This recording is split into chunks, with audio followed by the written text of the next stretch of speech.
شاء اللہ لا حول ولا قوت الا باللہ العلی العظیم اعوذ باللہ من الشیطان الرجیم بسم اللہ الرحمن الرحیم ان اللہ وملائکتہ یصلون علی النبی یا ایھا الذین آمنوا صلوا علیہ وسلموا تسلیما۔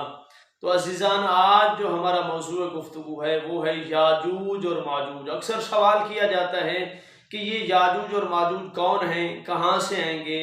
تو اس کے بارے میں آپ کو علماء نے جو لکھا ہے اپنی کتابوں میں کہ یہ دجال کے آنے کے بعد اور امام زمانہ سرکار کے ظہور سے قبل یہ سد سکندری کو پار کر کے جب یہ دنیا میں آئیں گے تو یہ دنیا کا امن تباہ کر دیں گے۔ یہ ہیں کون؟ ان کے بارے میں علماء نے یہ لکھا ہے کہ یہ جناب نوح علیہ السلام کے بیٹے یافس کی اولاد ہیں اور یہ کئی سو قبیلوں پر مشتمل ہیں۔ ان کی تعداد کا اندازہ لگانا کتابوں میں یہ بات لکھی ہے کہ مشکل ہے۔ ان میں سے جب بھی کوئی ایک بندہ مرتا ہے، یاجوج کی قوم کا ایک کوئی بندہ مرتا ہے، تو مرنے سے پہلے وہ 1000 بہادر مرد پیدا کرتا ہے اور اس کے بعد اس کو موت آتی ہے۔ یعنی یہ اتنی کثرت کی تعداد میں ہوں گے، اور یہ بھی کہا جاتا ہے کہ یہ 3 قسم کے لوگ ہوں گے۔ یعنی ان کی علماء نے کتابوں میں 3 قسم بتائی ہے۔ ایک قسم کے وہ ہوں گے کہ جن کا قد بہت بلند ہوگا، یہ پہلی قسم ہے۔ اور دوسری قسم کیا ہے کہ ان کی لمبائی اور چوڑائی برابر ہوگی، یعنی مثال دی ہے کہ ہاتھی کے برابر ہوگی، یعنی ان کی لمبائی اور چوڑائی ہاتھی کے برابر ہوگی۔ اور تیسری قسم جو بہت عجیب و غریب لکھی ہے کہ تیسری قسم کے کان اتنے لمبے ہوں گے کہ ایک کان کو وہ نیچے بچھائیں گے اور سو جائیں گے اور دوسرا کان اوپر اوڑھ لیں گے۔ یعنی یہ اس کے بارے میں لکھا گیا، یہ ان کی تیسری قسم ہے اور یہ خطرناک ہے۔ اور یہ بھی کہا جاتا ہے کہ ان کے سامنے لوہا، پتھر، مٹی، انسان کوئی چیز بھی نہیں ہے، یعنی یہ سب کو کھا جائیں گے۔ یعنی جو چیز بھی ان کے سامنے آئے گی ان کو یہ کھا جائیں گے۔ یہ جناب نوح علیہ السلام کے زمانے میں آخر دنیا میں یہ آئے تھے، جہاں پہ سورج طلوع ہونے کے قریب ہوتا ہے، جہاں پہ سورج طلوع ہوتا ہے وہاں پہ آ جاتے تھے۔ اور یہ کیا کرتے تھے؟ وہاں کھیتی باڑی کو بھی کھا جاتے تھے، وہاں پہ انسانوں کو بھی، پتھر کو جو چیز ملتی تھی وہ کھا جاتے تھے۔ جب ذوالقرنین سکندر اعظم وہاں پہ پہنچا تو لوگوں نے شکایت کی کہ سرکار یہ یاجوج ماجوج کی قوم آتی ہے، یہ آ کر ہمارے نقصان کرتی ہے، ہمیں کھا جاتی ہے۔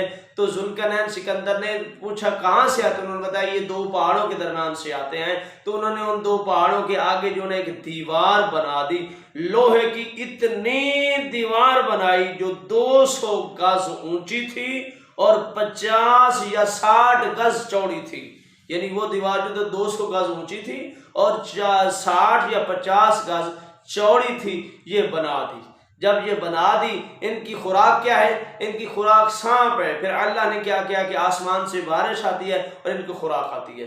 پھر اس کے بعد یہ کیا آتا ہے کہ علماء نے یہ لکھا ہے کہ یہ جب رات ہوتی ہے تو یہ دیوار کو کاٹنا شروع کرتے ہیں، جب کاٹتے ہیں، جب دن سورج کی روشنی ہوتی ہے تو یہ واپس ہٹ جاتے ہیں، تو اللہ کے حکم سے یہ دیوار پھر دوبارہ جڑ جاتی ہے، تو پھر یہ کاٹنا شروع کر دیتے ہیں۔ تو کہتے ہیں کہ یہ اسی طرح یہ عمل چلتا رہتا ہے، یہ معصور ہوتا رہتا ہے۔ پھر اس کے بعد کیا ہوا کہ یہ جب امام زمانہ کا خروج ہوگا، جب امام زمانہ دنیا میں تشریف لے آئیں گے تو یہ دیوار آگے سے ہٹ جائے گی اور یہ نکل پڑیں گے۔ اور کہتے ہیں کہ ان کی تعداد بہت زیادہ ہوگی جس کا بتانا مشکل ہے۔ ان کے آنے سے دنیا کا نظام ختم ہو جائے گا اور یہ سب چیزیں کھائے پہ جائیں گے، ہر چیز کو یہ ضائع کر دیں گے۔ اور جب یہ تصرف ہوگا لوگ کوشش کریں گے ان کو ماریں گے، ان کے آگے آئیں گے، لیکن جو بھی چیز ان کے آئے گی وہ ختم ہو جائے گی، ہضم ہو جائے گی، یہ کھا پی جائیں گے تو لوگ بڑے پریشان ہوں گے۔ جب ان کا تصرف لوگوں پہ آ جائے گا، اس کے بعد پھر یہ کیا کریں گے؟ یہ ظالم یاجوج ماجوج یہ کہیں گے کہ ہم چاہیں گے کہ آسمان پہ بھی غلبہ حاصل کریں، تو یہ آسمان کی طرف تیر پھینکیں گے کہ ہم آسمانی مخلوق کو بھی مارنا چاہتے ہیں، وہ ہمارے قبضے میں آ جائے۔ تو جب یہ تیر پھینکیں گے نا، اللہ کی قدرت سے وہ تیر خون آلود آئے گا، تو یہ خوش ہو جائیں گے، دھمالے ڈالیں گے، بڑے خوش و خرم ہو گئے کہ اب دنیا کے ساتھ ہمارا آسمان پہ بھی غلبہ ہو جائے گا۔